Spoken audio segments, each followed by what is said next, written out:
जिस शीर्षक के ऊपर आज सुबह हम बात कर रहे हैं वो कहता है प्रभु की सेवा टहल करना। मतलब प्रभु के लिए सेवा टहल नहीं करना, जो हमारी सामान्य एक समझ है। हम क्या कर रहे हैं, जो भी हम सेवा कर रहे हैं वो प्रभु के लिए कर रहे हैं, लेकिन हम आज सुबह बात कर रहे हैं प्रभु की सेवा टहल करना। अब इसकी भिन्नता मैं आपको थोड़े समय में बताऊंगी जब हम परमेश्वर के वचन में आगे बढ़ते चले जाएंगे। लेकिन हम लोगों की अपनी जो परिभाषा है उससे हट कर ये बहुत ज़रूरी है कि हम ये समझने की कोशिश करें कि वास्तविकता में ये जो शब्द है उसकी क्या परिभाषा है। तो सबसे पहले हम देखना चाहेंगे कि ये मिनिस्टर कौन होते हैं, जो सेवकाई करते हैं वो सेवक कौन होते हैं। सेवक वो लोग होते हैं जो परमेश्वर और मनुष्य के बीच में एक रास्ता बनाते हैं या रास्ता जोड़ देते हैं। तो वो परमेश्वर के दैवीय प्रतिनिधि होते हैं। जो सेवक लोग होते हैं वो परमेश्वर के दैवीय प्रतिनिधि होते हैं और साथ ही साथ वो मनुष्य और परमेश्वर के बीच में एक राह बनाते हैं और उसको जोड़ देते हैं। पुराने नियम में हम देखते हैं ज़्यादातर समयों में ऐसा हुआ है कि परमेश्वर ने अपनी सेवकाई लोगों के द्वारा ली, और विशेष करके जिसको परमेश्वर ने चुना था वो कौन था, मूसा। और मूसा का भाई जो हारून था, हारून के बच्चों को, बेटों को परमेश्वर ने अपनी सेवकाई के लिए विशेष एक गोत्र बनाकर अलग किया था, जिसके बारे में हम निर्गमन की पुस्तक उसके 28वें अध्याय के पहले पद में पढ़ते हैं। अब हम देखना चाहेंगे तो हमने देखा सेवक लोग कौन होते हैं, वो परमेश्वर के दैवीय प्रतिनिधि होते हैं। लेकिन हम ये देखना चाहेंगे कि सेवा क्या होती है। What is ministry actually, what is the meaning, biblical understanding of the word ministry. Ministry क्या होती है? मिनिस्ट्री एक ऐसा कार्य होता है जो याजक लोग करते हैं, जो असल में आत्मिक जो बलिदान होता है वो परमेश्वर को चढ़ाया जाता है। मतलब एक ऐसा आत्मिक कार्य है जो बलिदान के रूप में परमेश्वर को चढ़ाया जाता है और परमेश्वर उसको स्वीकार करता है। इसलिए पुराने नियम में परमेश्वर जो है याजकों को इस्तेमाल करते थे। सब लोग उस कार्य को नहीं कर सकते थे। विशेष आराधनालयों में याजक लोग होते थे जो इस बलिदान के आराधना पवित्र आध्यात्मिक आत्मिक बलिदान चढ़ाया करते थे, जिससे परमेश्वर स्वीकार करता था। सामान्य कोई भी नहीं जा सकता था। वो सेवक लोग होते थे, वो सेवक लोग होते थे। फिर हम आज देखने जा रहे हैं सेवा टहल। ये शब्द आपने शायद कई बार सुना होगा, लेकिन हमने शायद आज तक इसका असल में अर्थ नहीं समझा है। लेकिन आज सुबह हम समझने जा रहे हैं कि सेवा टहल करना क्या होता है। सेवा टहल करने का साधारण रूप से मतलब है परमेश्वर की आराधना करना, परमेश्वर की उपासना करना, परमेश्वर परमेश्वर के लिए उसको सराहना या उसकी प्रशंसा करना, उसकी स्तुति करना। जो उत्तम परमेश्वर को हम अपने जीवन से चढ़ा सकते हैं, जिससे उसको महिमा मिले, उसको कहते हैं सेवा टहल। लेकिन हम लोग क्या समझते हैं सेवा टहल करना? संडे में प्रचार करना, आराधना करना, हाँ, आराधक लोगों की आराधना करना, आराधक लोगों की आराधना होना, और क्या? और हम लोग क्या समझते हैं? चैरिटेबल वर्क करना और समाज सेवा करना। हम इन सब चीज़ों को क्या अर्थ देते हैं, क्या उसका शब्द देते हैं? सेवा टहल। हम सेवा कर रहे हैं, हम सेवा कर रहे हैं। ये हम सेवा करते हैं, हम बच्चों के बीच में सेवा करते हैं, हम जवानों के बीच में सेवा करते हैं, हम यहाँ सेवा करते हैं, हम ऐसी वाली सेवा करते हैं। और सेवकाई के हमारे पास अलग अलग एक तरीके हैं जिसके द्वारा हम सेवकाई के अर्थ को दूसरे लोगों तक पहुँचाते हैं। लेकिन मित्रों, आज सुबह के समय बताना चाहती हूँ, सेवा टहल करना, प्रभु की सेवा टहल करने का मतलब है प्रभु के लिए नहीं। अगर हम प्रभु के लिए बोलेंगे तो क्या हो गया? वो जो कार्य हम प्रभु के लिए करते, लेकिन प्रभु की सेवा टहल करने का मतलब है जब हम परमेश्वर को अपना हृदय देते हैं, जब हम बलिदान के रूप में अपना हृदय चढ़ा देते हैं, जब हम परमेश्वर की आराधना करते हैं, जब हम उसको सराहते हैं, उससे प्रेम करते हैं, उससे अपना मन लगा लेते हैं, उससे लौलीन हो जाते हैं, उसको कहते हैं प्रभु की सेवा टहल करना। और ये ज़रूरी है आज सुबह हम सबों को समझने के लिए कि हम इसका अर्थ समझ जाए। इसका मतलब हम कलीसिया में तब तक सेवा टहल नहीं कर सकते या हम सेवा नहीं कर सकते जब तक हम परमेश्वर प्रभु की सेवा टहल नहीं करते। हम लोगों को वो दे नहीं सकते जो हमको मिला ही नहीं है। अगर हमने ही प्रभु के हृदय को नहीं छुआ तो प्रभु हमारे द्वारा दूसरों के हृदयों को छू नहीं सकता। इसीलिए ये बहुत ज़रूरी है कि हम समझे, जब तक हम परमेश्वर के साथ संबंध में नहीं है, एक रिश्ते में नहीं है, तब तक हम परमेश्वर की सेवा नहीं कर सकते। मैंने बहुत साधारण शब्दों में, मुझे लगता है मैंने अपनी इस बात को बोलकर अपना प्रचार पूरा ख़त्म ही कर दिया। मैं आखिरी बात पे आ गई। आज सुबह हम ये देखना चाह रहे हैं, प्रभु की सेवा टहल करने का अर्थ यह है, हमको अपने जीवन में सेवकाई को ऐसे समझना जैसे सेवकाई एक रिश्ता है परमेश्वर के साथ। मतलब जब हम ये बोलते हैं हम प्रभु की सेवा टहल कर रहे हैं, तो हमारा जो व्यक्तिगत रिश्ता है परमेश्वर के साथ, वो हम लोगों के सामने प्रस्तुत करते हैं। आज सुबह हम उसी के बारे में बात कर रहे हैं और इसके बारे में हम और भी अध्ययन करेंगे और भी जानने की कोशिश करेंगे। लेकिन हमको ये बहुत ज़रूरी इस चीज़ को जानना है कि हमको अपनी समझ जो सेवकाई के प्रति है उसे बदलना है। पुराने नियम में परमेश्वर ने लेवियों के गोत्र को चुना था। बहुत से गोत्र हुए थे, मुझे लगता है आप सबों को पता है 12 गोत्र थे। उनमें से एक लेवी गोत्र था जिसको परमेश्वर ने विशेष अलग करके रखा था, क्योंकि वो परमेश्वर के सामने परमेश्वर ने उसको रखा था ताकि वो परमेश्वर के लिए वो सारे कार्यों को करे जो परमेश्वर चाहता था, जिसके द्वारा परमेश्वर इजरायलियों की सुरक्षा करता था या इजरायली या पूरे उस देश को आशीष देता था। और उसके लिए परमेश्वर ने किसको नियुक्त किया था? लेवियों को नियुक्त किया था, याजकों को नियुक्त किया था। जस्ट इस बात के बारे में जरा सोचिए आप एक बार कि इजरायली लोगों ने परमेश्वर से बलवा किया, इजरायली लोग परमेश्वर के प्रति अनाज्ञाकारी हुए, इजरायली लोगों ने परमेश्वर का विद्रोह कर कर और उससे अपना मुंह फेर कर और वो अपनी कार्यों में लग गए और उन्होंने परमेश्वर की निंदा करी। लेकिन लेवी लोग जो होते थे, जो याजक लोग होते थे, उसका बलिदान चढ़ाते थे और उसके कारण परमेश्वर इजरायलियों को आशीष देता रहा, वचन कहता है, क्योंकि वो मध्यस्थ का काम करते थे, क्योंकि वो इजरायलियों के लिए मध्यस्थ करते थे या परमेश्वर से उसका प्रायश्चित या क्षमा मांगते थे। तो जिसके कारण हम देखते हैं कि परमेश्वर ने क्या करा, इजरायलियों के लिए खंबा भेजा। हाँ, आग के खंबे के समान या आग के खंबे के समान, बादल के समान परमेश्वर इजरायलियों की सुरक्षा करता था। कैसे होता था ये सब? इजरायली लोग तो विरोध किए परमेश्वर का, इजरायली लोग तो अनाज्ञाकारी हो गए परमेश्वर से, लेकिन ये जो गोत्र था, लेवियों के जो याजक लोग थे, उनके द्वारा परमेश्वर इजरायलियों की रक्षा करता था और जिसके कारण परमेश्वर ने इजरायलियों को छोड़ा नहीं। परमेश्वर का वचन में लिख रखा है, परमेश्वर इजरायलियों के बीच में रहता था। ये सब कैसे हो गया? क्योंकि उनका कार्य ऐसा था जिसके द्वारा परमेश्वर उनको प्रतिफल देता था। इसीलिए सेवा टहल करने का एक बहुत गहरा अर्थ है जिसके द्वारा हम परमेश्वर की महिमा को प्रकट करते हैं। आज सुबह जब आप इस बात को सुन रहे हैं तो कृपया कर ये सोचकर मत बैठ जाना, मेरे लिए नहीं है ये वचन, मैं थोड़ी ना पास्टर हूँ, मेरे लिए नहीं है ये वचन, मैं थोड़ी ना वर्शिप लीडर हूँ, मेरे लिए नहीं है ये वचन, मैं थोड़ी ना गांव में जाके प्रचार करता हूँ। नहीं नहीं नहीं, आज सुबह हम बात कर रहे हैं, हम सब लोग परमेश्वर की, प्रभु की सेवा टहल करने वाले वो लोग हैं जिनको परमेश्वर ने अलग किया है ताकि हम सेवा टहल कर कर उसकी आराधना करें, उसकी उपासना करें, उसे सराहें, उसको प्रशंसा दें। इसलिए आज सुबह हमारे ध्यान को मैं ले जाना चाहती हूँ यहेजकेल की पुस्तक, यहेजकेल की पुस्तक, उसका 44वां 44, यहेजकेल उसका 44वां अध्याय, उसका 15 और 16 पद। हमारा ये आज मुख्य जो अध्ययन का शीर्षक है वो ये है। थोड़ी बातें बताना चाहती हूँ, यहेजकेल कौन था, यहेजकेल क्या करता था, और ये अध्याय की थोड़ी सी पृष्ठभूमि आपके सामने रखना चाहती हूँ। हिजकिय्याह जो था वो इब्रानी एक भविष्यद्वक्ता था। जो इस पुस्तक का नाम है हिजकिय्याह, ये हिजकिय्याह जो पुस्तक का नाम है वही इस पुस्तक का लेखक भी है। और ये उस समय परमेश्वर के वचन को लोगों के सामने बांट रहा था जिस समय लोग बंधुआई में थे। और कौन सी बंधुआई में थे? बाबुल की बंधुआई में थे।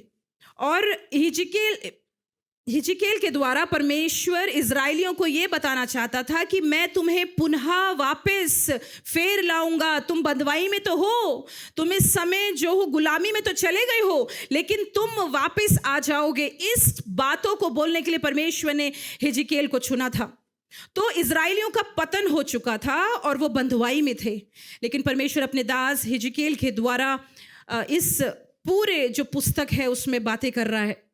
अगर आपको बताना चाहूँ तो हिजकिय्याह नाम का अर्थ है, अगर आपके बच्चे नहीं हैं, बच्चे होने हैं और प्रभु आपको बेटा देता है, मैं सोचती बहुत खूबसूरत नाम है। आज सुबह मैं ऐसे सोच रही थी, हिजकिय्याह का नाम का अर्थ है परमेश्वर सामर्थ्य देता है। गॉड इज़ द स्ट्रेंथ या स्ट्रेंथ ऑफ गॉड, नहीं तो गॉड विल स्ट्रेंथन यू। और बहुत ही खूबसूरत अर्थ है। और परमेश्वर ने सचमुच में हिजकिय्याह को अपने नाम के अनुसार इज़राइलियों को सामर्थ और शक्ति देने के लिए इस्तेमाल किया। तो जब हम 44वें अध्याय में यहाँ आ रहे हैं, मैं आपको समझाना चाहती हूँ 44वां अध्याय में परमेश्वर हिजकिय्याह से दर्शन के द्वारा बातें कर रहा है। एक दर्शन है। मुझे नहीं पता आप में से कितने लोगों ने अनुभव किया है कि दर्शन क्या होता है, यह दर्शन कैसे देखा जाता है। स्वप्न हम सब देखते हैं, लेकिन परमेश्वर ने किन्हीं किन्हीं लोगों को चुना है। वो विशेष अभिषेक परमेश्वर देता है, और किसी को भी जिससे परमेश्वर बात करना चाहता है उनको दर्शन के द्वारा बातें करता है। तो यहाँ पे ये जो हम 44वां अध्याय पढ़ रहे हैं, ये एक दर्शन है, और हम इस दर्शन को समझने की आज सुबह कोशिश करेंगे। जल्दी से देखेंगे कि शुरुआती पदों में क्या हो रहा है। तो मैं आपको बताना चाहती हूँ कि शुरुआती अध्यायों में हम देखते हैं कि परमेश्वर यहाँ पर हिजकिय्याह के द्वारा ये बताना चाह रहा है कि यहाँ पर एक फाटक है, और वो फाटक पूर्वी तरह से पूर्वी ओर खुलता है। उसका जो मुख है वो पूर्वी ओर में है, और वो कहा जाता है कि वो एक स्पेशल वीआईपी गेट था। इस समय के हिसाब से अगर बोला जाए, वो एक विशेष ऐसा द्वार या फाटक था जिससे सिर्फ परमेश्वर ही अंदर प्रवेश करेगा उस समय में। और अगर एक बार उससे परमेश्वर प्रवेश कर गया तो वहाँ लोग और कोई प्रवेश कर नहीं सकता उस द्वार से। तो परमेश्वर जब, अब आप ये देखिए कि यात्रा के तरह से हिजकिय्याह परमेश्वर के साथ इस दर्शन को देख रहा है कि यात्रा में है, परमेश्वर उसके साथ साथ चल रहा है। परमेश्वर उसे बताना चाह रहा है यहाँ पर पहले अध्याय में कि तुम जो इस फाटक से मैं प्रवेश किया हूँ, क्या ये फाटक बंद रहे और खोला ना जाए। परमेश्वर आदेश दे रहा है हिजकिय्याह को। फिर उसके बाद आगे परमेश्वर उसको चौथे पद में उत्तरी फाटक की ओर लेकर जा रहा है। जब परमेश्वर उसको उत्तरी फाटक की ओर उसके दर्शन में ले गया, वहाँ वो यहोवा के सामने उसके भवन में मुंह के बल गिर गया उस दर्शन में। ये हिजकिय्याह, मैं जानती हूँ बहुत कठिन है कभी कभी किन्हीं को समझने के लिए, इसलिए मैं बहुत साधारण रूप से समझाना चाह रही हूँ। और अपने दर्शन में जब हिजकिय्याह देख रहा है परमेश्वर को, तो जब वो उत्तरी फाटक में घुसा परमेश्वर के साथ, वो परमेश्वर के भवन में मुंह के बल गिर गया। और वहाँ पर परमेश्वर उसको कुछ नियम और कानून बताना चाह रहा है। उसे बता रहा है कि उसको क्या करना है, क्या नहीं करना है। विशेष करके परमेश्वर की जो मनुष्य के संतान जो वो लोग हैं, उनको विधि और नियमों को दे रहा है। हम 5वें अध्याय में पढ़ते हैं, 5वें पद में पढ़ते हैं कि परमेश्वर वहाँ कैसे करा। फिर जब हम 6 पद से लेके 8 पद में आते हैं, तो वहाँ परमेश्वर बता रहा है किन किन बातों के कारण और किन किन लोगों को परमेश्वर पवित्र स्थान में प्रवेश होने नहीं देगा। मैं चाहती हूँ जब आप अपने घर जाएं तो आप उसको पढ़ सकते हैं। 6 से 8 पदों में हम देख रहे हैं यहाँ, हे इज़राइल के घराने, अपने सब घृणित कामों से अब हाथ उठा। और जो बेरैने लोग हैं, मतलब जो अनजाने लोग हैं, उनको जो मन और तन दोनों से खतनाहीन है, मेरे पवित्र स्थान में आने देते हैं कि वो मेरे भवन में अपवित्र करे, मेरे भवन को अपवित्र करे, और उन्होंने मेरी वाचा को तोड़ दिया। तो 6 से 8 पद में परमेश्वर उन लोगों के बारे में यहाँ हिजकिय्याह को बता रहा है जिन्होंने परमेश्वर के विरोध में कार्य किया है और उन्होंने मेरी वाचा को तोड़ा है। तुम्हारे सब घृणित काम, इसके कारण तुम्हारे सारे काम बढ़ चुके हैं, घृणित काम बढ़ चुके हैं। तो परमेश्वर यहाँ पर ऐसे बता रहा है। फिर जब हम 9वें पद में आते हैं तो परमेश्वर उनको बता रहा है उन्हें क्या चीज़ नहीं करनी है। आखिरी देखिए लाइन में क्या लिखा है, उसमें से कोई मेरे पवित्र स्थान में ना आने पाए। तो पहले से हिजकिय्याह को इन सब लोगों के बारे में जिनको अनुमति नहीं है भवन में आने के लिए, परमेश्वर उनको बताता है। जब हम 10वें पद में आते हैं तो हम यहाँ पे विशेष लेवियों के बारे में पाते हैं, जो लेवी याजक थे। और वो लोग क्या करते थे कि परमेश्वर के लिए बलिदान चढ़ाते थे। लेकिन इन लोगों ने क्या किया, जब इजरायली लोग परमेश्वर से दूर हो गए, जब परमेश्वर से अलग होकर उसको छोड़कर चले गए, तो ये लेवीय लोग भी उनके साथ चले गए और उनके लिए बलिदान चढ़ाने लगे, और फिर वो वहां से भटक गए, जिसके कारण परमेश्वर बहुत अप्रसन्न हुआ। मतलब परमेश्वर का कार्य जो भवन का था वो हो तो रहा था, ये जो याजक लोग थे वो परमेश्वर के भवन में कार्य तो कर रहे थे, लेकिन वो सिर्फ परमेश्वर के भवन के लिए और जो इजरायली परमेश्वर को छोड़कर चले गए थे उन लोगों के लिए कार्य कर रहे थे। So these people, these priests, they were working for the house of the Lord and for the people of the Lord. परमेश्वर के लोगों के लिए और परमेश्वर के घर के लिए कार्य कर रहे थे। लेकिन आज सुबह मैं आपका ध्यान आप पद 15 और 16 में ले जाना चाहती हूँ, जो हमारा आज सुबह का मुख्य अध्ययन का शीर्षक है। जब ऐसे हो रहा था तो परमेश्वर अप्रसन्न हुआ। आपको पता है परमेश्वर अप्रसन्न क्यों हुआ? क्योंकि परमेश्वर ने ये देखा, ये जो याजक लोग हैं, ये लोग अपना ध्यान मुझसे हटाकर भवन की चीजों की देखभाल करने में लगे हैं, और इन लोगों ने दूसरे लोगों की जाकर आराधना करनी शुरू कर दी। जो अनजान लोग थे, जिन लोगों को अनुमति नहीं थी, इसके कारण परमेश्वर ने बोला ये घृणित है मेरी दृष्टि में। और परमेश्वर ने बहुत सी बातें यहाँ बोली, और उसने बोला, प्रभु ने बोला कि मेरे पवित्र स्थान में ये लोग आने नहीं पाएंगे। तो ऐसा कैसे हो गया कि याजक लोगों ने ऐसा कर दिया? क्योंकि ये याजक लोग सिर्फ प्रभु के घर के लिए सोचते थे। वो अपनी ड्यूटी, अपना एक काम है उनको। इन याजक लोगों के दिमाग में एक बस ये बात थी, हमें तो ये साफ करना है, हमको तो आके बस बजाना है, हमने तो प्रचार करना है, हमने तो सिर्फ परमेश्वर की सेवकाई ऐसे करनी है, हम तो सिर्फ जब जो लोग आएंगे उनसे बैठ के बातें। मतलब ये जो याजक लोग थे, इन लोगों ने ऐसा अपने दिमाग में सोचा, जो परमेश्वर ने इनको निर्देश दिया था, इन्होंने सिर्फ ये सोचा हमको तो बस प्रभु की जो इमारत, जो घर है, जो मंदिर है, जो उसमें कार्य करना है। और जो लोग अपना बलिदान लेकर आते थे वो इसका बलिदान चढ़ाते थे। जो लोग अपना बलिदान करवाने प्रायश्चित के लिए आते थे, अलग अलग बलिदान होते थे उस समय में, जो लोग आया करते थे वो लोग इस बलिदान को, जो याजक लोग हैं वो बलिदान चढ़ाया करते थे। तो इन लोगों ने एक ड्यूटी के रूप में, एक काम के रूप में अपनी सेवा टहल को समझा। आप समझ रहे? और मैंने शुरुआत में बताया सेवा टहल का मतलब क्या होता है? परमेश्वर की आराधना करना, उसकी उपासना करना, उसके साथ एक संबंध होना। अब 15वें पद में आइए ध्यान से पढ़ते हैं। फिर ये दर्शन है जो यिजकेल के द्वारा है। फिर लेवीय याजक जो सदोक के संतान है और जिन्होंने उस समय मेरे पवित्र स्थान की रक्षा करी, जब इजरायली मेरे पास से भटक गए थे। अब परमेश्वर इन दूसरे झुंड की बात कर रहा है। ये भी याजक लोग हैं, ये भी परमेश्वर की ही संतान है, ये भी चुने हुए वो गोत्र हैं जिनके द्वारा परमेश्वर अपनी सेवा ले रहे थे।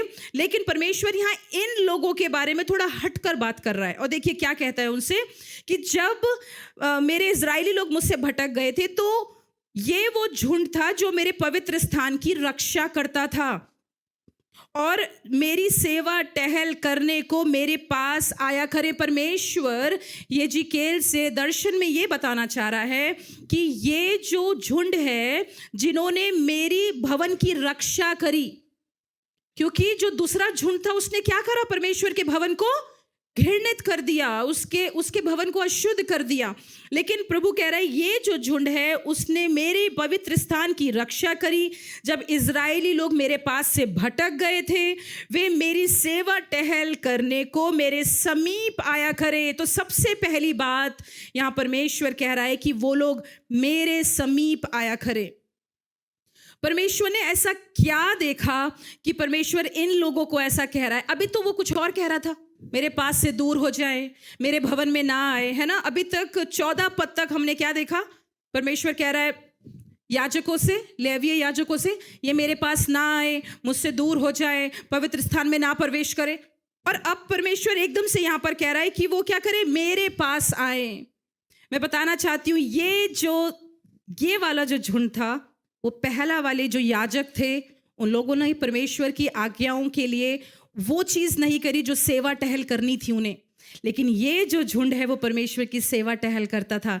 ये जो सातोक के जो संतानें हैं वो परमेश्वर के लिए, इन सब के मध्य में जब परमेश्वर के लोग, इज़राइली लोग परमेश्वर के देश को छोड़कर चले गए थे, दूर हट गए थे, ये वो लोग थे जो परमेश्वर के भवन में बने रहे। ये लोग गए नहीं उन इज़राइलियों के साथ जिन्होंने परमेश्वर के साथ बलवा किया, लेकिन ये वो याजक थे जो छोड़कर नहीं गए परमेश्वर का भवन, जो इज़राइलियों के पीछे नहीं गए। और फिर इन लोगों ने परमेश्वर के मंदिर में, उस तंबू के अंदर, पवित्र स्थान में परमेश्वर की सेवा करी, जिसके लिए इन्होंने परमेश्वर को अपने केंद्र में रखा और अपना ध्यान में रखा। इसीलिए परमेश्वर इनसे कहता है 15वें पद में, ये कहता है, मेरे समीप आया करें। ये वो याजक लोग हैं जो मुझे छोड़कर नहीं गए, मेरे भवन में बने रहे, मेरे समीप आया करें और मुझे चर्बी और लहू चढ़ाने को मेरे सम्मुख खड़ा हुआ करें। प्रभु यहोवा की यही वाणी है। फिर 16वां पद, वे मेरे पवित्र स्थान में आया करें और मेरी मेज के पास मेरी सेवा टहल करने को आए और मेरी वस्तुओं की रक्षा करें। आप देख रहे हो, परमेश्वर यहाँ पर सिर्फ अपने भवन के लिए नहीं कह रहा कि तुम भवन के लिए ऐसा करना, तुम भवन के लिए ऐसा करना, लेकिन परमेश्वर यहाँ पे बार बार कह रहा है, मेरे समीप आओ। परमेश्वर उन लोगों को यजेकेल के दर्शन के द्वारा ये बताना चाह रहा था कि परमेश्वर की समझ में सेवा टहल करने का अर्थ है कि हम परमेश्वर के साथ एक व्यक्तिगत संबंध रखें। परमेश्वर इसको बहुत पर्सनल बनाना चाहता था। याजकों ने तो सोचा कि उनको आकर अपनी क्रियाओं को करना है, वहां पर उन कामों को करना है जो उनको बोला गया था करने के लिए, लेकिन परमेश्वर यहां इनसे बोल रहा है, तुम्हारी समझ जो है वो मेरी समझ नहीं है। मेरी समझ तुमसे ये कहना चाहती है कि तुम मेरे समीप आया करो, तुम मेरे सम्मुख खड़े हुआ करो, तुम मेरे पवित्र स्थान में आया करो, तुम मेरी वस्तुओं की रक्षा करो, तुम मेरे मेज के पास खड़े हुआ करो। परमेश्वर एक व्यक्तिगत संबंध चाहता था याजकों से। मित्रों, आज सुबह बताना चाहती हूं, अगर हमने आज तक सेवकाई के अर्थ को ऐसा समझ लिया है कि ये इनके लिए है, ये उनके लिए है, मैं तो उस वाली मीटिंग में जाऊंगा, मैं तो उसकी सुनूंगा, मैं तो उसी से अपने लिए प्रार्थना करवाऊंगा, मैं तो उसकी आराधना के गीतों को गाऊंगा, अगर आपने ऐसा समझ लिया है तो मैं आपको बताना चाहती हूं, परमेश्वर आपको चाहता है, परमेश्वर आपकी आराधना चाहता है, परमेश्वर आपके मुंह से प्रार्थना करवाना चाहता है, परमेश्वर आपको वचन देना चाहता है, परमेश्वर आपके अंदर बसना चाहता है। आपको लोगों के पीछे नहीं भागना, आपको मंदिर, आराधनालय और इमारतों के पीछे नहीं भागना, परमेश्वर आपके अंदर बसना चाहता है, वो तंबू आपके अंदर गाड़ना चाहता है। आमेन। आज सुबह परमेश्वर का वचन हमसे कुछ कहना चाहता है। इस नए साल के पहले महीने को अंत करने से पहले आइए इस बात को समझ जाएं, परमेश्वर की आत्मा जो तंबू में वास करती थी, वो आत्मा हमारे अंदर वास करना चाहती है। आइए सेवकाई के अर्थ को हम अलग रूप से समझना शुरू कर दें।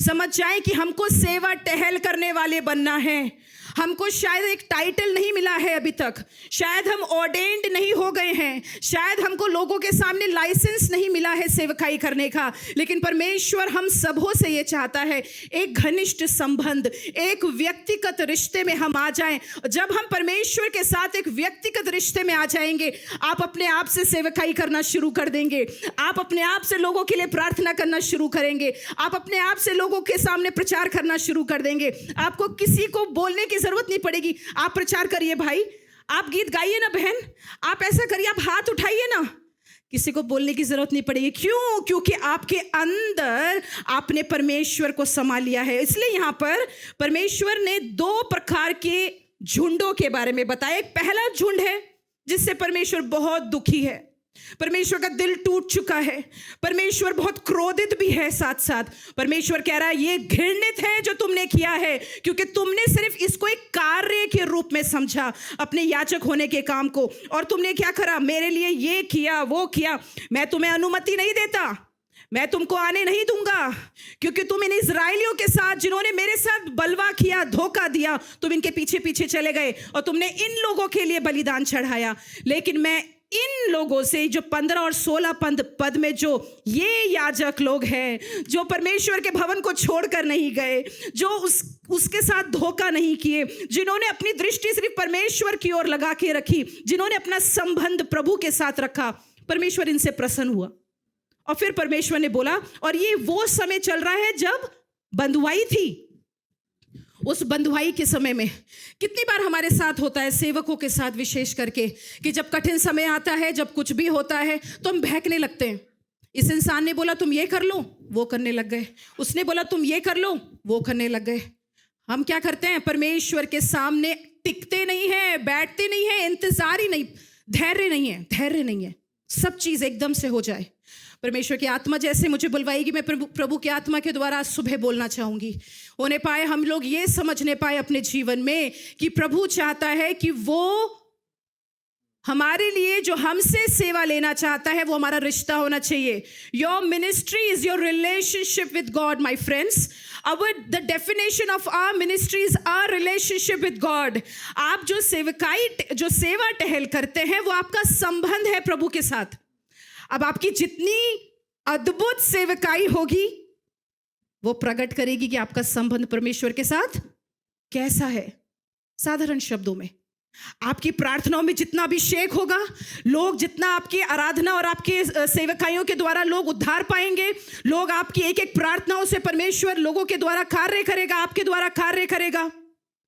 पौलुस की परछाई से लोग चंगे हो जाते थे, क्योंकि उसका संबंध था। He understood. मिनिस्ट्री का मतलब होता है हमारा परमेश्वर के साथ एक संबंध, एक रिश्ता। और यहां परमेश्वर हिजकिय्येल को इस दर्शन के द्वारा बता रहा है, ये वो याजक लोग हैं जिनसे मैं कहना चाहता हूं कि तुम मेरे समीप आओ, तुम मेरी सेवा टहल करो, तुम मेरे सम्मुख खड़े हुआ करो, बस मेरे बन के रहना। आमेन। God wants to make you your own because you are the minister of God. प्रभु की अगर आपको सेवा टहल करनी है, आपको बस परमेश्वर का बन के रहना पड़ेगा।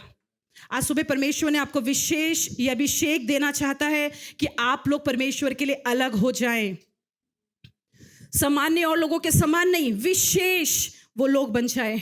मैं आगे ही नहीं बढ़ पा रही हूँ, मैं परमेश्वर जैसे अगुवाई कर रहा है, मैं वैसे ही बोलना चाहती हूँ। देखिए दाऊद क्या कहता है, भजन संहिता 63 के 28वें अध्याय में दाऊद ऐसा कहता है, परंतु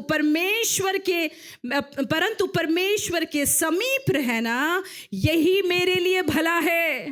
दाऊद अपनी भलाई समझ चुका था। दाऊद ये जान चुका था कि मेरे लिए ये अच्छा होगा कि जितना मैं परमेश्वर के लिए और कार्यों को करता हूं, उससे ज्यादा मेरे लिए ये अच्छा होगा कि मैं परमेश्वर के समीप रहूं। अगर मैं परमेश्वर के समीप रहूंगा, सेवकाई अपने आप से हो जाएगी, कार्य अपने आप हो जाएंगे, मुझे चिंता करने की जरूरत नहीं है। इसीलिए वो कहता है परंतु परमेश्वर के समीप रहना वही मेरे लिए भला है। तो आपकी भलाई कहाँ है?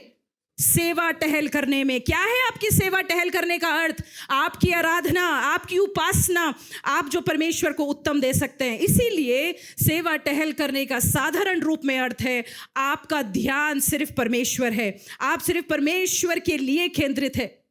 पौलुस कहता है, जब वो अपने संतों को तैयार कर रहा था, अलग अलग जगहों में यात्रा कर रहा था, तो पौलुस क्या कहता है?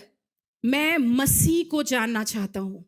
देखिए वो ज्ञानी था, बुद्धिजीवी था, उसे हक था कि वो और लोगों को ट्रेनिंग सेंटर्स खोलता और लोगों को ट्रेन करता, सिखाता, समझाता, पढ़ाता, लेकिन उसने हमेशा लोगों से ये कहा अपनी बातों में, I want to know Christ, I want to know him more. जैसे मतलब वो जानता ही नहीं था। ये है सेवा टहल करने का अर्थ, कि हम बस परमेश्वर को जानना चाहते हैं। ये नहीं कि आज सुबह अगर मैं परमेश्वर का वचन यहाँ प्रचार कर रही हूं तो बस मैं जान चुकी हूं। नहीं, ये एक संबंध है, ये एक रिश्ता है जिसमें हम परमेश्वर के साथ और बढ़ते चले जाते हैं। फिर वो यहां पर कहता है, क्या है? तुम मेरे सम्मुख खड़े हुआ करो। तो जब वो ऐसे कह रहा है कि तुम मेरे समीप आया करो, तो परमेश्वर एक घनिष्ठ रिश्ता चाहता था अपने लोगों से। और वो बताना चाहता था कि मैं उनके लिए क्या करना चाहता हूँ, मैं उनसे आनंदित होता हूँ, तुम मेरा एक आनंद हो, तुम मेरी खुशी हो। परमेश्वर ये बताना चाहता था, इसलिए उनको कह रहा था कि तुम मेरे पास आओ। फिर इसके बाद हम देखते हैं आगे, तुम मेरे क्या है, मेरे सम्मुख खड़े हुआ करो। मतलब तुम इन कार्यों को करने के लिए और मुझे चर्बी और लहू चढ़ाने को मेरे सम्मुख खड़े हुआ करो। मतलब यहाँ बलिदान चढ़ाने की बात हो रही है। और बाइबल में, पुराने नियम में अन्य प्रकार के बलिदान थे जो चढ़ाए जाते थे, लेकिन यहाँ पर हम ये देख रहे हैं कि परमेश्वर ये कहना चाह रहा है कि जब तुम अन्य अन्य प्रकार के बलिदान चढ़ाते हो तो उससे बढ़कर जो है, मैं तुम्हारा हृदय जो एक बलिदान के रूप में तुम चढ़ा सकते हो, तुमको वो चढ़ाना है। तो ये बलिदान का कार्य सब लोग नहीं कर सकते थे। कौन कर सकता था? सिर्फ याजक लोग करते थे जो आराधनालय में होते थे। लेकिन हम ये देखते हैं कि नए नियम में आने के बाद परमेश्वर ने हमसे ऐसा कहा है कि हम कौन हैं? चुना हुआ वंश, राज्य पत्रधारी और याजकों का समाज है। मतलब परमेश्वर ने हमें वो अधिकार दिया है कि हम इन याजकों के समान अपना बलिदान चढ़ा सकें। और मित्रों, हमारा बलिदान क्या है? वो चर्बी नहीं है, वो लहू नहीं है। हम जीवता हुआ बलिदान कर कर अपने आप को परमेश्वर के सामने चढ़ाएं। ये परमेश्वर को भावता हुआ बलिदान है। ये परमेश्वर हमसे चाहता है कि हम अपने जीवनों को परमेश्वर के सामने हर चीजों को बलिदान कर कर चढ़ाएं। ये एक समय का कार्य नहीं है, ये संडे सुबह का कार्य नहीं है, ये जब आप उपवास में होते हो तब बलिदान चढ़ाने का कार्य नहीं है। ये याजक लोग दिन रात शाम सवेरे पूरे समय वहां पर बलिदान चढ़ता ही रहता था। मतलब एक जब जानवर पूरा जलकर खत्म होने लगता था तो दूसरा जानवर तैयार हो जाता था और फिर वो जलने लगता था और उसकी सुगंध सूंघ सूंघ के परमेश्वर प्रसन्न होता रहता था। और वहां पर एक याजक अगर ये मैंने पढ़ा नहीं है, ये मेरी समझ है, जब एक याजक अपना कार्य खत्म करता था तो शायद दूसरा याजक आ जाता था अपनी ड्यूटी करने। जैसे शिफ्ट्स होती है ना, वैसी शिफ्ट करने के लिए अपनी। और लेकिन उस वेदी पर अग्नि जलती रहती थी और कभी बुझती नहीं थी। आज सुबह परमेश्वर हमारे जीवनों से ऐसी चाहता है। हम सिर्फ ये ना सोच के बैठ जाए कभी कभी हम आराधना करेंगे तो बलिदान चढ़ाएंगे। आपकी आराधना आपका बलिदान है। आपके कार्य जो हम परमेश्वर के लिए करते हैं, हमारा जीवन आज सुबह सेवा टहल करने का अर्थ हम ये बार बार समझने की कोशिश करें। हमारा जीवन परमेश्वर के लिए आज सुबह एक बलिदान के रूप में है और हमको उसको प्रतिदिन परमेश्वर के सामने चढ़ाना है। फिर यहाँ लिखा है, तुम मेरे पवित्र स्थान में, वो मेरे पवित्र स्थान में आया करें। पवित्र स्थान में आने का मतलब है परमेश्वर की उपस्थिति में आया करें। तो परमेश्वर एक संबंध, एक रिश्ता चाह रहा है। आज सुबह मैं आपको बार बार इस चीज के बारे में बता रही हूं। हम वो याजक, ये हमको वैसे याजक बनना है, हमको वैसा चुना हुआ वंश बनना है जो परमेश्वर की उपस्थिति में बार बार जाए और परमेश्वर की खोज करे। देखिए मरियम के लिए क्या कहा यीशु ने? बोला इसने उत्तम भाग चुन लिया। क्या करा उसने? मार्था के समान अन्य कामों में नहीं रही, वो परमेश्वर के चरणों में आकर बैठ गई। तो यीशु ने बोला इसने उत्तम भाग चुन लिया है क्योंकि उसने परमेश्वर की उपस्थिति, यीशु की उपस्थिति में बैठना अच्छा समझा। इसलिए उसके पवित्र स्थान में, तुम मेरे पवित्र स्थान में आया करो। आज सुबह समझ जाइए यीशु आपसे क्या बोलना चाह रहे हैं। यीशु आपसे एक संबंध बनाना चाहते हैं मित्रों। यीशु वो सेवा टहल आपसे करवाना चाहते हैं। यीशु चाहते हैं आप उसके पास आ जाओ ताकि वो आपके साथ एक पर्सनल व्यक्तिगत संबंध रखे। इसलिए प्रभु यीशु मसीह ने, मैं ऐसा सोचती हूँ, मरियम मगदलिनी को जब वो उस कब्र के पास, जब वो देखने जाने मन था उसका, यीशु अब नहीं रहे, यीशु अब मर चुके हैं, वो मृतक शरीर को देखना चाहना चाहती है उस कब्र के पास। जब वो वहां जाती है यीशु से नहीं मिलता, कब्र खाली पड़ी थी। यीशु अगर चाहते तो अपने आप को प्रकट नहीं करते, लेकिन यीशु ने क्या करा? उसको अपने आप को प्रकट किया। यीशु ने उसको बताया तू मुझको मृतकों में मत ढूंढ, मैं यहाँ हूं। मतलब यीशु अपने आप का पर्सनल व्यक्तिगत रूप से उसको अपने आप को प्रस्तुत करवाना चाहते थे। देखिए दमिश्क के रास्ते में पौलुस ने के साथ ऐसी हुआ। पौलुस दर्शन पा सकता था, पौलुस वचन के द्वारा, किसी के द्वारा उसका जीवन शाऊल का बदल सकता था, लेकिन परमेश्वर ने, यीशु ने अपने आप को, मसीह ने प्रकट किया। वो आपके सामने अपने आप को प्रकट करना चाहता है, लेकिन वो कैसे होगा? जब हम उसके पवित्र स्थान में आएंगे। हम वो चुना हुआ वंश और याजकों को समाज बन जाएंगे जो परमेश्वर की उपस्थिति को समझना और महसूस करना शुरू कर देंगे। Let's feel the touch of God, उसके स्पर्श को महसूस करना है, बहुत जरूरी है। जब हम ऐसा करेंगे तब परमेश्वर अपना दर्शन हमें देगा और अपना कार्य हमसे करवाएगा। देखिए आगे क्या लिख रखा है, तो मेरी मेज के सामने मेरी सेवा टहल करना। मेरी सेवा टहल, मेरी मेज के सामने, मतलब परमेश्वर अपना हक हम पर जमा रहा है ये बोलकर। तो सेवा टहल एक रिश्ता है, मिनिस्ट्री हमारा एक रिश्ता है जो परमेश्वर के साथ है। वो एक कार्य ही नहीं, एक सेवा सिर्फ एक कार्य नहीं है, लेकिन एक रिश्ता है। फिर यहाँ आगे लिखा, और मेरी वस्तुओं की रक्षा किया करे। मेरी वस्तुओं की रक्षा मतलब परमेश्वर आपकी सेवा टहल करने के द्वारा आपको एक जिम्मेदारी भी दे रहा है। और वो क्या जिम्मेदारी है? कि वो चाहता है कि आप उसकी सेवा टहल करें।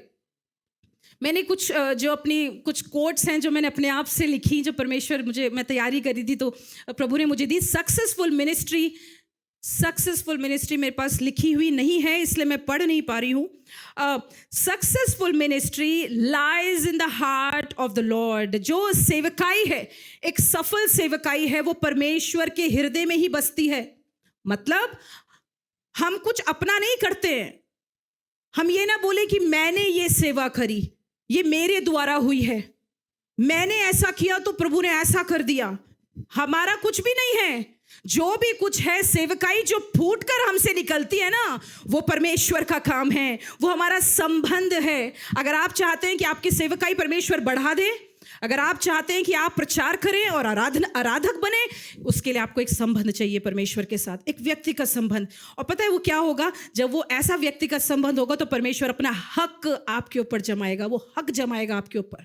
तो मेरे लिए ऐसा करो, तो मेरे पास आना, मेरे लिए ऐसा करना। और यहाँ पर सक्सेसफुल में, अगर हमारे जीवन में हमको एक सफल सेवकाई चाहिए है तो वो मसीह के ही हृदय में है, हमारी नहीं। इट्स नॉट माई विजन, है ना। हम लोग कई बार लोगों से सुनते हैं, ये मेरा दर्शन था, ये मेरा मन था करने का, ऐसा मुझको प्रभु ने ऐसा बोला था। हाँ, वो सब ठीक है, सेवकाई करना अच्छा है, परमेश्वर हम अपने लोगों से अपनी सेवकाई कराता है। लेकिन आज परमेश्वर उस सेवकाई के लिए ध्यान और चिंता नहीं करना चाहता। परमेश्वर चाहता है तुम मेरे लिए अपना केंद्र रखो। I should be the focus of your ministry.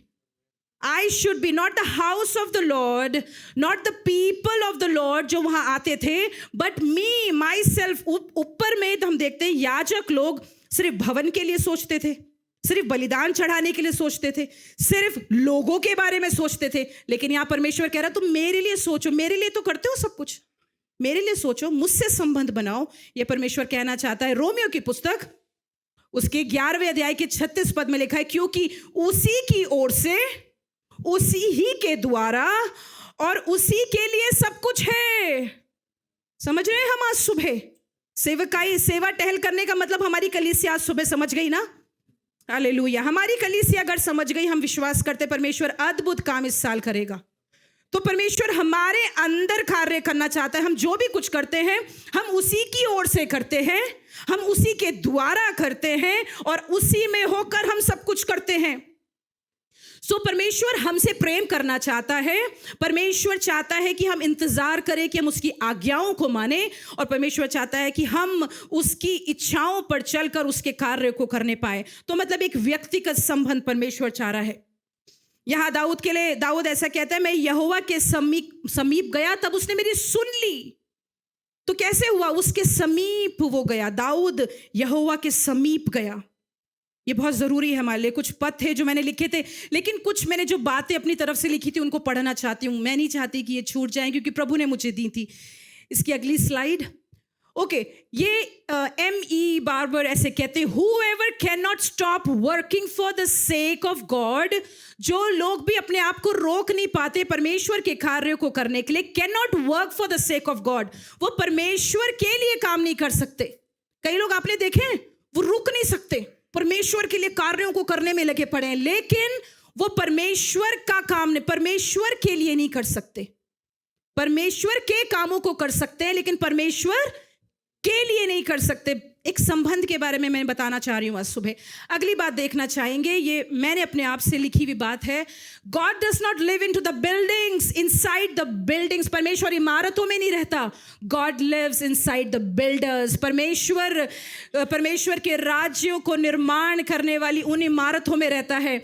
आप वो इमारत हैं। परमेश्वर आपके द्वारा आपके अंदर अपनी उपस्थिति घुसाना चाहता है, ताकि आप वो लोग बन जाए जिनके द्वारा परमेश्वर अपनी सेवा टहल कराए, आपके द्वारा सेवा टहल कराए। मतलब जो आराधना, जो उपासना आपके जीवन में परमेश्वर चाहता है कि आप सेवा टहल कर कर उसके साथ करें, वही आप लोगों के सामने प्रकट करें। ये बहुत ज़रूरी है हमारे लिए। अगली बात देखना चाहेंगे, our ministry is not glamour to show, our ministry is his glory to shine. हमारी सेवकाई आज सुबह हमें समझना है, हम जो कार्यों को करते हैं, जो हम दिखाते हैं, जो हम देखते हैं, शायद हम नहीं करते, शायद हमारी कलीसिया ऐसा दिखाती नहीं है, लेकिन हम देख रहे हैं आजकल मसीह के देह में कई लोग सिर्फ नाम के लिए, एक नाम, टाइटल चाहिए, ब्रांड, लोगों का नाम, ऐसा। हम उसके बारे में नहीं बोल रहे हैं, वो सेवा टहल करना नहीं होता, लेकिन सेवकाई का अर्थ है हम परमेश्वर की महिमा को चमकाते हैं। और ministry is not glamour to show, but our ministry is a glory, is his glory to shine, and we need to shine his glory. कैसे? जब वो ग्लोरी हमारे अंदर पाई जाएगी। जैसे वो मंदिरों में रहती थी, वैसे हमको परमेश्वर का वो मंदिर बनना है जिसके अंदर वो उपस्थिति पाई जाती है। कैसे पाई जाएगी वो उपस्थिति हमारे अंदर? जब हम उसके साथ संबंध बनाएंगे, जब हम उसकी आराधना करेंगे, जब हम उसकी निकटता में बढ़ेंगे, तब परमेश्वर हमारे जीवन में कार्य करेगा।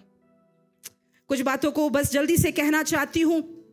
हमारे लिए क्या ज़रूरी है कि हम जो है परमेश्वर की आराधना या सेवकाई कर सकते। क्या वो लाभ है जो परमेश्वर ने हमारे लिए रखे हैं? सबसे पहला लाभ है कि हम उसके समानता में बनते चले जाते। पहला कुरिन्थियों उसके 3:18 में वहाँ पे परमेश्वर का वचन लिखा है, आप उसको लिख लें, घर जाके अध्ययन करें। जब हम परमेश्वर यहोवा की सेवा टहल करते हैं और उसको अपने सम्मुख जानकर हर कार्यों को करते हैं, फिर मैं कार्यों में आ गई। हम आज सुबह कार्यों की बात नहीं कर रहे हैं मित्रों, आज हम सुबह एक रिश्ते की बात कर रहे हैं। Ministry is a relationship. जब आप आराधना करते हैं, आप अपने संबंध को, एक आराधक जब आराधना करता है वो अपने संबंध को प्रकट करता है। आज सुबह जब हम प्रचार कर रहे हैं, जब हम प्रार्थना करते हैं, जो भी सेवक लोग हैं वो अपने व्यक्तिगत संबंध को, जब उनका परमेश्वर के साथ संबंध अच्छा होगा, तभी वो परमेश्वर की आराधना टहल कर सकते हैं। दूसरी चीज़ है, हमारा जीवन वैसे ही बदलता चला जाता है। हम मसीह की समानता में ढलते चले जाते हैं, हम उसके स्वरूप में बनते चले जाते हैं। वो सेवा टहल करने के लिए परमेश्वर हमसे चाहता है। हम उसकी पवित्र आत्मा के लिए बहुत ही हम सचेत हो जाते हैं। We become very sensitive to the work of the Holy spirit.